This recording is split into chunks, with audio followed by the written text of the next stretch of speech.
എല്ലാവർക്കും ഏതോ ജന്മകൽപ്പന പുത്തൻ പ്രമോ വിശേഷങ്ങളിലേക്ക് സ്വാഗതം. അപ്പം വളരെ നിർണായകമായിട്ടുള്ള ഒരു മുഹൂർത്തങ്ങൾ തന്നെയാണ് കേട്ടോ ഇപ്രാവശ്യത്തെ ആ ഒരു പ്രൊമോയിൽ നമുക്ക് കാണുവാൻ സാധിക്കുന്നത്. നമ്മുടെ അഞ്ജലിയെ കൊല്ലാൻ നമ്മുടെ ശ്യാം പല പണി നോക്കുന്ന ഒരു ദൃശ്യങ്ങൾ തന്നെ നമുക്ക് കാണുവാൻ സാധിക്കുന്നുണ്ട്.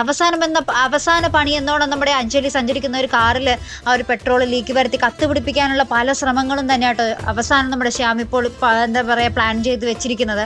അതിന് പിന്നാലെ നമുക്ക് കാണുവാൻ സാധിക്കുന്നുണ്ട് നമ്മുടെ പ്രീതിയുടെയും നമ്മുടെ ആകാശിൻ്റെയും കല്യാണമൊക്കെ കഴിഞ്ഞ് ആ ഒരു വിളക്കൊക്കെ എടുത്ത് ആ ഒരു വീട്ടിലേക്ക് പ്രവേശിക്കാൻ നേരത്ത് നമ്മുടെ അശ്വിനും ശ്രുതിയും മാലയൊക്കെ ഇട്ട് അവരും ആ ഒരു ഇവരുടെ കാറിന് പുറകെ തന്നെ വേറൊരു കാറിൽ വരുന്നുണ്ട് കേട്ടോ. അപ്പോൾ വേഗം നമ്മുടെ ഈ വീട്ടിൽ നിന്ന് ഒരു കൊച്ചുപോയി വേഗം 2 റോസാപ്പൂ എടുത്ത് നമ്മുടെ അശ്വിനെയും ശ്രുതിയുമാട്ടോ ആ ഒരു വീട്ടിലേക്ക് ആനയിച്ച് കയറ്റുന്നത്. അപ്പോൾ എല്ലാവരും ഇങ്ങനെ ഞെട്ടി നിൽക്കുക, ഇവരുടെ വിവാഹം കഴിഞ്ഞോ? അപ്പോൾ ആ പ്രൊമോയിൽ പറയുന്നുണ്ട് ഈ ഒരു വിവാഹത്തിനൊപ്പം തന്നെ അവരുടെ യാദൃശ്ചികമായി നമ്മുടെ ശ്രുതിയുടെയും അശ്വിൻ്റെയും വിവാഹം കൂടി കഴിയുന്നു എന്ന് നമ്മുടെ പ്രൊമോയിൽ പറയുന്നുണ്ട്. ഇനി എന്താണ് അവിടെ സംഭവിച്ചിരിക്കുന്നത് കണ്ടു തന്നെ അറിയണം കേട്ടോ. അപ്പോൾ ഇതുപോലെ പ്രൊമോ റിവ്യൂസിനും എപ്പിസോഡ് റിവ്യൂസിനും ഒക്കെ നിങ്ങൾ മറക്കാതെ ചാനൽ സബ്സ്ക്രൈബ് ചെയ്യുക. അടുത്തൊരു വീഡിയോ വരുന്നത് വരയ്ക്കും ഗുഡ് ബൈ.